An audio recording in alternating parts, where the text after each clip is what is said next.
حضرت انس رضی اللہ تعالیٰ عنہ سے یہ قول نقل کیا ہے کہ رسول خدا صلی اللہ علیہ وآلہ وسلم نے اپنی حیات مبارکہ میں 4 عمرے ادا فرمائے، ان میں سے 3 ماہ ذی قعدہ میں اور 1 حجۃ الوداع کے ساتھ ماہ ذی الحج میں ہی ادا فرمایا۔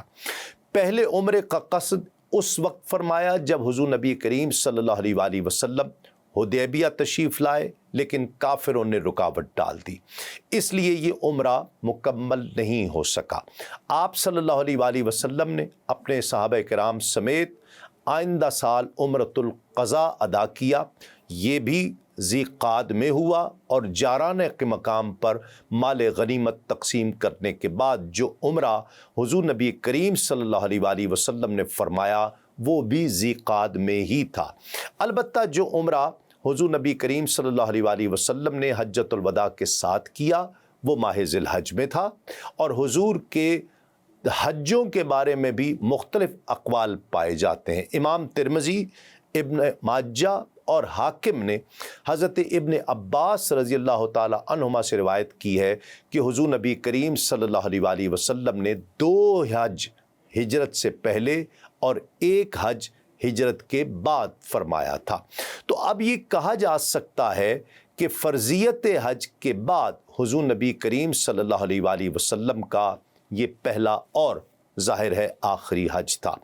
ناظرین کرام، المواہب الدنیا میں امام سفیان ثوری رحمۃ اللہ تعالی علیہ سے منقول ہے کہ رحمت عالم صلی اللہ علیہ وآلہ وسلم نے ہجرت سے پہلے متعدد حج ادا فرمائے اور ہجرت کے بعد 1 حج فرمایا۔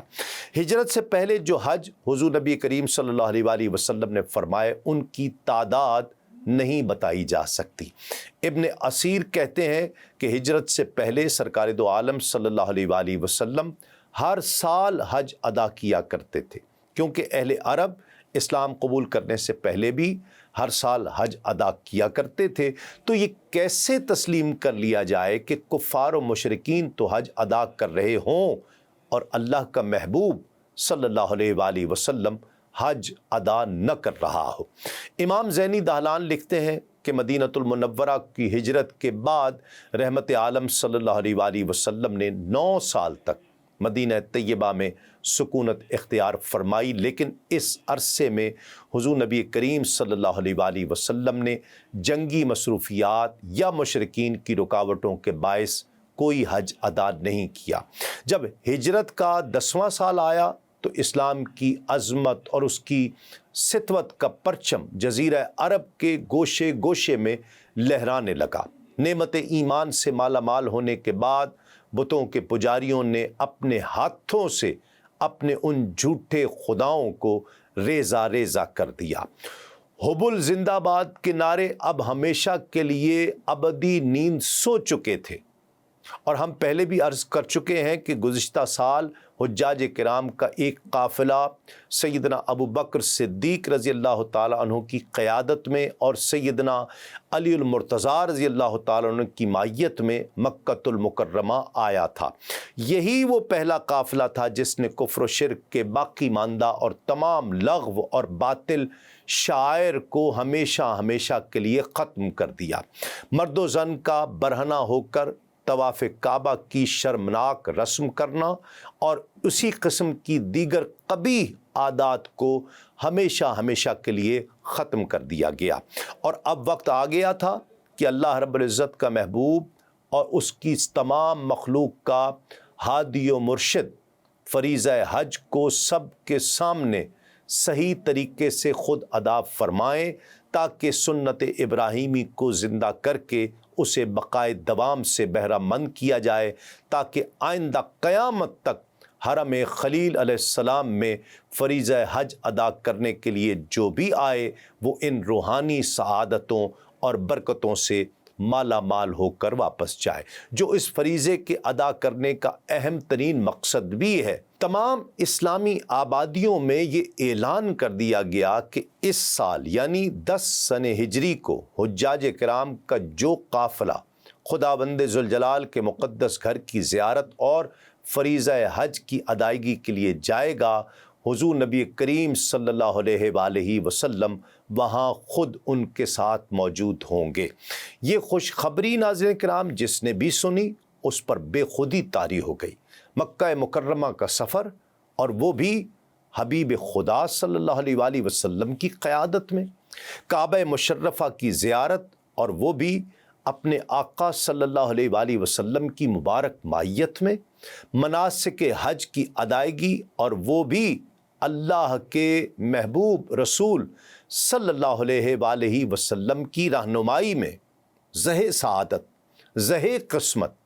ہر شخص اپنی خوشبختی پر ناز کرنے لگا اور اس سفر سعادت میں شریک ہونے کی تیاری کرنے لگا۔ نبی کریم صلی اللہ علیہ وآلہ وسلم کے سفر حج پر تشریف لے جانے کی خبر کی تشہیر کے بڑے اہم دینی مقاصد بھی تھے۔ ایک مقصد تو یہ بھی تھا کہ مسلمانوں کی زیادہ سے زیادہ تعداد اللہ کے حبیب کو حج کرتے ہوئے دیکھے تاکہ انہیں حج ادا کرنے کا صحیح طریقہ معلوم ہو سکے۔ دوسرا یہ کہ اپنی امت کو الوداع کہنے سے پہلے حضور نبی کریم صلی اللہ علیہ وآلہ وسلم چند اہم نصیحتوں سے انہیں مشرف کرنا چاہتے تھے۔ اس لیے تمام اہل اسلام کو اس ارادہ سفر سے مطلع کر دیا گیا۔ ہر شخص نبی کریم صلی اللہ علیہ وآلہ وسلم کے احکامات کو اپنے کانوں سے سنے اور ہمیشہ ان پر عمل پیرا رہے۔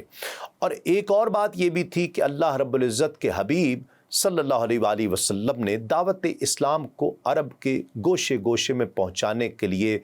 20 برس تک جو